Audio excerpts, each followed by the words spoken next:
आप भी अगर इंडिया, पाकिस्तान, नेपाल या बांग्लादेश ये वीडियो देख रहे हो तो ये वीडियो सबसे ज़्यादा ज़रूरी आपके लिए होने वाली है। क्योंकि आज की इस वीडियो में मैं आपको बताने वाला हूँ हैप्पी इंडेक्स रैंक के बारे में।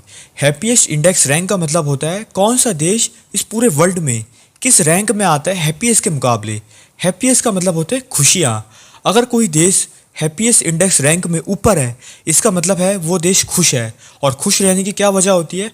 उसकी गवर्नमेंट काफ़ी बढ़िया है, वहाँ पे जॉब्स काफ़ी अच्छी है, वहाँ वैकेंसी काफ़ी बहुत है, वहाँ पे जो एयर, वाटर, ट्रांसपोर्टेशन, इन सभी की जो फैसिलिटीज़ है काफ़ी बढ़िया है। इसके चलते वो देश ऊपर रैंक में है। और अगर वहीं पे कोई देश नीचे रैंक में है, स्पेशली जो आपको मैंने 4 देश के नाम बताए ना, इंडिया, पाकिस्तान, नेपाल और बांग्लादेश, ये सभी लो रैंक में आते हैं, सबसे नीचे की रैंक में। तो इसका वजह आप समझ सकते हो क्या क्या इसकी ख़राब वजह है, वो सभी आज की इस वीडियो में मैं आपको बताने वाला हूँ। तो सबसे पहला है हमारे सामने ओवर पॉपुलेशन। स्पेशली अगर आप ये वीडियो इंडिया में देख रहे हो, इंडिया की मैं इसमें खास बात करने वाला हूँ और आप इस चीज़ को ना अपने देश से भी रिलेट कर सकते हो। तो सबसे पहला है ओवर पॉपुलेशन। इंडिया में पॉपुलेशन भाई इतनी ज़्यादा हाई है ना, पूरा आपका दिमाग ख़राब हो जाएगा भाई। आप जब भी कभी मार्केट में जाओगे घूमने के लिए, एक्सप्लोर करने के लिए, जो भी आपका हाँ वीकली मार्केट होगा, कितनी जमा जाम जाम लगी होती भाई। वहाँ पे गाड़ियों का जाम इतना ज़्यादा लगा होता है।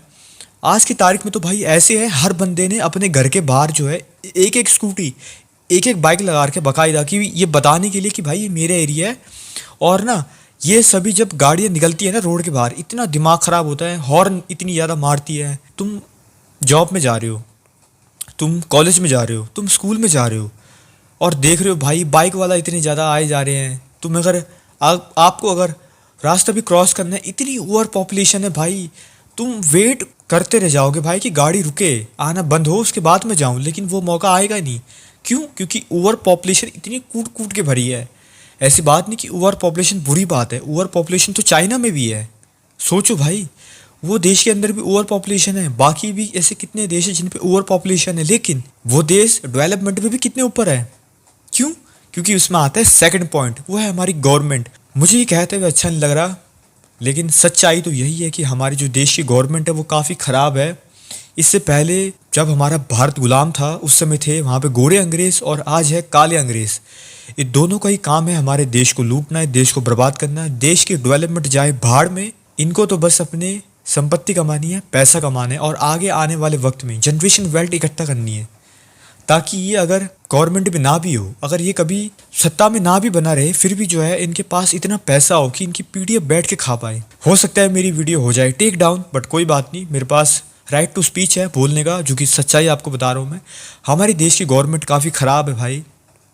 आपको पता है कि एक बात मैं आपको बताता हूँ, चाइना और इंडिया एक साथ हुआ था, साथ, बस 1 साल का गैप है, ठीक है, चाइना और इंडिया के आज़ादी में। आज चाइना कितना ऊपर है भाई, वो देश गिना जाता है सुपर पावर में, टेक्नोलॉजी में। हाँ, आप उसको बोल सकते हो कि भाई चाइना का माल काफ़ी ख़राब होता है, चले तो शाम तक वरना चांद तक, ऐसे न जाने ऐसी कितनी कहानी है। लेकिन ये बात भी हम भूल नहीं सकते कि चाइना अपने आप में एक सुपर पावर है और इंडिया अभी भी उसके आसपास कहीं भी नहीं। हवा में बात मत करो, न्यूज़ वालों की बातों में मत आओ। न्यूज़ वाले तो भाई अपनी टीआरपी बढ़ाने के लिए, अपनी व्यूज़ को बढ़ाने के लिए आपको मैनिपुलेट करते हैं।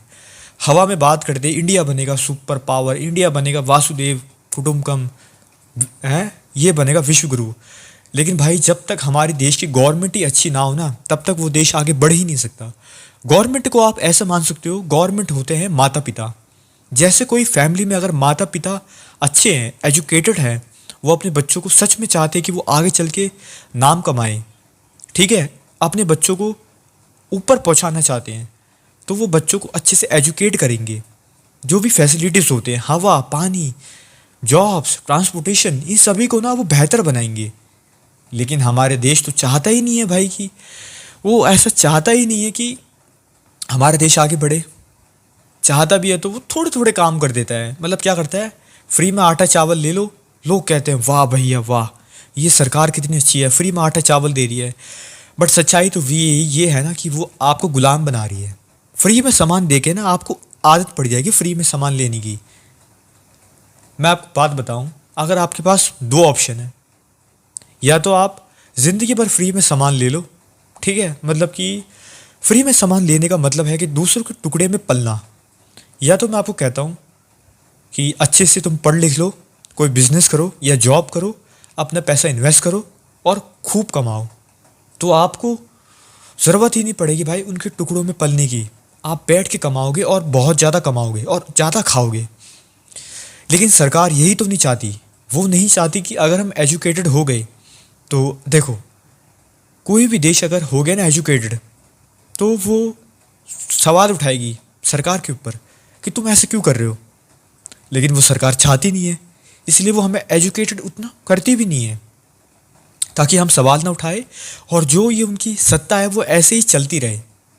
सच्चाई तो मैं आपको यही बता रहा हूँ। टीवी, न्यूज़, गाने, इतने ज़्यादा चीज़ें हैं ना जो कि माइंड को डिस्ट्रैक्ट करने के लिए है। हमारे देश में न जाने कितनी करीबी, इतनी भूखमरी, इतनी बेकार व्यवस्था, हवा, पानी, जॉब, ट्रांसपोर्टेशन कितनी ख़राब है भाई। लेकिन हम जो है हमेशा फ़ोन चलाते रहते हैं, गाने सुनते रहते हैं, मूवीज़ देखते हैं, गेम्स देखते हैं, तो हमारा ध्यान जो है भाई इससे भटका रहता है। हमारा ध्यान कभी आ ही नहीं पाता कि भाई देश कहाँ डूब रहा है नीचे, और सरकार चाहती भी वही है।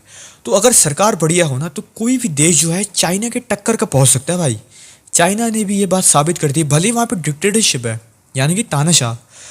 लोग जो है वो तानाशाह को बेकार चीज़ मानते हैं कि एक पार्टी का अगर राज चलता है ना देश में तो वो बर्बाद हो जाती है। और वो एग्जाम्पल किसका देते हैं? नॉर्थ कोरिया का। नॉर्थ कोरिया में देखो भाई कैसे बर्बादी है। तो भाई हर देश वैसा नहीं होता। अगर कोई देश की सरकार या जो हम कह ले तानाशाह, अगर वो अच्छा है, मेहनती है, सच में चाहता है कि देश आगे बढ़े, तो वो तानाशाही में ही सही लेकिन देश को आगे बढ़ा सकता है। और चाइना इसका हमारे सामने जीता जाता सबूत है। लोग चाइना को पता नहीं क्यों हेट करते हैं, शायद वो इतनी बीमारियां बनाते हैं, चीप सामान बनाते हैं, लेकिन उससे हमें एक चीज़ सीखनी चाहिए और वो है अपने देश को आगे बढ़ाना, देश को डेवलप करना। और इंडिया आज भी इन सब में काफ़ी पीछे है। तीसरी जो मैं चीज़ कहना चाहूँगा वो है नो जॉब्स। भाई आबादी इतनी ज़्यादा है, इसके चलते क्या होता है, कोई जॉब की वैकेंसी नहीं है भाई। ज़्यादातर बंदे अपनी एजुकेशन करते हैं कंप्लीट, अपनी पढ़ाई करते हैं कंप्लीट, किस लिए? जॉब पाने के लिए। भाई जब बंदे सभी जॉब पाएंगे तो जॉब देगा कौन? तो यही तो दिक्कत है हमारे देश में। जॉब तो भाई, जॉब की जो डिमांड है वो इतनी ज़्यादा है लेकिन जॉब देने वाले इतने कम है। इसके चलते क्या होता है, बंदे लो सैलरी पे काम करते हैं, कम सैलरी पे ज़्यादा ओवर टाइम काम करते हैं। ये एक बहुत बड़ी वजह है देश को नीचे रहने में और हैप्पीएस्ट इंडेक्स के सबसे ज़्यादा नीचे रहने में। चौथी जो मैं चीज़ कहना चाहूँगा वो काफ़ी ज़रूरी में से एक है, वो की है एयर क्वालिटी और वाटर क्वालिटी। आप भी अगर इंडिया में रहते हो और आप किसी गांव में नहीं रहते हो तो आपको पता होगा शहरों में कैसा पानी आता है। पानी तो भैया ऐसे आता है जैसे भाई हमारी टंकियों में किसी ने मिला दिया हो चॉकलेट, पूरा चॉकलेटी पानी भाई, नीचे मिट्टी इकट्ठा हो रखी होती है। घरों में आरओ लगाना पड़ता है तब जाके पानी साफ़ आता है। और हवा, वाह भैया वाह, दिल्ली में तो पूछो मत कितनी साफ़ हवा है। हर दिन सिर्फ बंदा सांस को लेके 8 से 9 सिगरेट पी लेता है, कितनी साफ़ हवा है। अब आप कहोगे भाई ऐसा नहीं है, जो भी देश आगे बढ़ रहा होता है ना उसको फैक्ट्री लगानी पड़ती है, उद्योग करना पड़ता है, तो देश हमारा आगे बढ़ता है।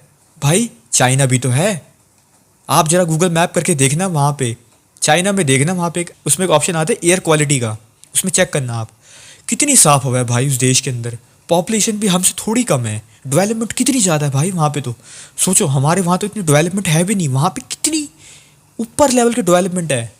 चाइना तो भाई एक हफ्ते में मकान बना देता है, 2 तो 3-3 मंजिले के मकान की ऑफिस बना देता है। सोचो वहाँ पे इतना पोल्यूशन नहीं है और इंडिया में इतना पॉल्यूशन है। क्यों भाई? अमेरिका में देखो भाई, इतना डेवलप कंट्री, वहाँ पॉल्यूशन नहीं है इतना ज़्यादा। रशिया में इतना पॉल्यूशन नहीं है। Greenland, Iceland, Sweden, Norway, Thailand, Germany, Norway, Philippines, कितनी कंट्रीज़ है भाई, वहाँ पे कितना डेवलपमेंट है टॉप लेवल में। यूरोप में आप देख लो भाई, फिर भी देखो वहाँ पॉल्यूशन नहीं है। एयर क्वालिटी, वाटर क्वालिटी कितनी बढ़िया भाई। हवा और पानी दो ना बहुत मेन ज़रूरी चीज़ होती है इंसान को ज़िंदा रहने के लिए और अच्छी लाइफ के लिए। और अगर यही ख़राब होगा ना तो इंसान का बन जाएगा चिड़ और उसका असर हमारी हेल्थ में पड़ेगा। हेल्थ ख़राब होगी तो देश ख़राब होगा, देश ख़राब होगा तो इकोनॉमी ख़राब होगी, इकोनॉमी ख़राब होगी तो ऑटोमेटिकली पैसे कम होंगे, पैसे कम होंगे तो आप कम खर्च करोगे, कम खर्च करोगे तो किल्लत होगी आपकी ज़िंदगी में भाई कि 5-5 रुपए बचाने के लिए आप जो है लड़ोगे बंदों से कि भाई 5 रुपए कम कर। जैसे करते हैं ना लोग, सब्जी वाले से लड़ते हैं कि भाई कि थोड़ा इसमें 5 रुपए कम करो भैया, धनिया फ्री में दो, मिर्ची फ्री में दो। मैं तो कहता हूँ ना कि कभी ऐसी नौबत ही ना है कि आपको 5-5 रुपए करना पड़े कम। अपनी इतनी औकात बनाओ, इतनी हैसियत बनाओ कि आपको ज़रूरत ही ना पड़े 5 रुपए कम की भाई। इतनी हैसियत बनाओ कि कितने का सामान है कभी आपको प्राइस उसका देखना ही ना पड़े। ये सीधा आपने निकाला कार्ड, स्कैन करा, ख़त्म बात, पेमेंट हो गई ख़त्म। ज़रूरत ही ना पड़े आपको भाई उसकी कीमत जानने की। लेकिन देश वो चाहता ही नहीं है हमारा ऐसा हो, और ये हमारी ज़िंदगी वैसी ही नर्क बनती जाती है। लास्ट जो मैं चीज़ आपको कहना चाहूँगा वो है फैसिलिटीज़। फैसिलिटीज़ का मतलब होता है, आपने अगर देखा हो ना गूगल मैप्स में या वीडियो में, अगर आपने देखा हो, अमेरिका हो गया, चाइना हो गया, वो ना प्रॉपर एकदम ग्रिड लाइन, ऐसे एकदम ग्रिड लाइन जो होती है ना कुछ इस तरीके से, वहाँ पे जो वहाँ बिल्डिंग जो होती है, वहाँ जो बिल्डिंग होते हैं, घर जो होते हैं, प्रॉपर वहाँ पे एकदम ऐसे स्ट्रक्चर में बने होते हैं भाई, लाइन पे। वहाँ पे एक रोड होती है, उसी रोड से गाड़ियाँ, अलग से ट्रेन, बिल्डिंग पूरा एकदम सपाट, बिल्कुल अच्छा डिज़ाइन में। देख के लगता है कि भाई हाँ, देश में मेहनत करी गई है। जैसे कि बंदा अगर अच्छी राइटिंग पे लिखता है ना, तो हमें देख के मालूम चलता है ना, हाँ बंदे ने थोड़ी मेहनत करी है, बंदा सीरियस है अपने काम को लेके। वहीं किसी बंदे ने खराब ऐसे कीड़े मकोड़े मार रखे राइटिंग पे, तो हम सोचते भाई ये तो टाइम पास करने आ रखा है। वही हालत हमारे देश की है। हमारे देश में क्या है, ऊबड़ खाबड़ है ऐसे रोड। पहाड़ी इलाके की बात नहीं कर रहा मैं, स्पेशली अगर आप किसी शहरी इलाके में भी हो, टेढ़ी मेढ़ी रोड जा रही है। रोड कहाँ ख़त्म हो रही है, कहाँ शुरू हुई, कुछ मालूम ही नहीं है। लोग को जो ट्रैफिक रूल्स ही नहीं मालूम, कब गाड़ी रोकनी है, कब गाड़ी को पार करना है, कब गाड़ी को मोड़ना है। बिना वो लाइट इंडिकेटर दिए मोड़ देते हैं, स्पीड में चलाते हैं। न जाने ऐसी कितनी ही चीज़ें भाई। इंडिया में देखे आपने घर कैसे होते हैं, पूरे ऊबड़ खाबड़, टेढ़े मेढ़े, ऐसे लगते हैं ऐसे 1-2-5 का रबड़ है।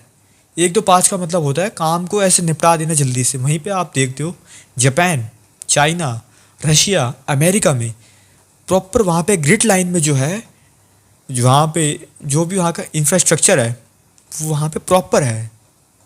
लेकिन इंडिया में ऐसा नहीं है, क्योंकि गवर्नमेंट चाहती ही नहीं है वैसा करना भाई। सच बात तो यही है। इसके और वजह भी है कि शायद इंडिया अभी सबके लिए रेडी नहीं है, लेकिन आज नहीं तो कल उसको होना ही पड़ेगा। यही थी मेरे वीडियो बनाने का मकसद। मैं ये अच्छी तरह जानता हूँ ये वीडियो कभी भी गवर्नमेंट की तरफ तो नहीं जाने वाली, और गवर्नमेंट को ये बात पहले से अच्छी तरीके से मालूम है। जो मैंने इसमें बताया पॉइंट में, वो अंधी नहीं है भाई।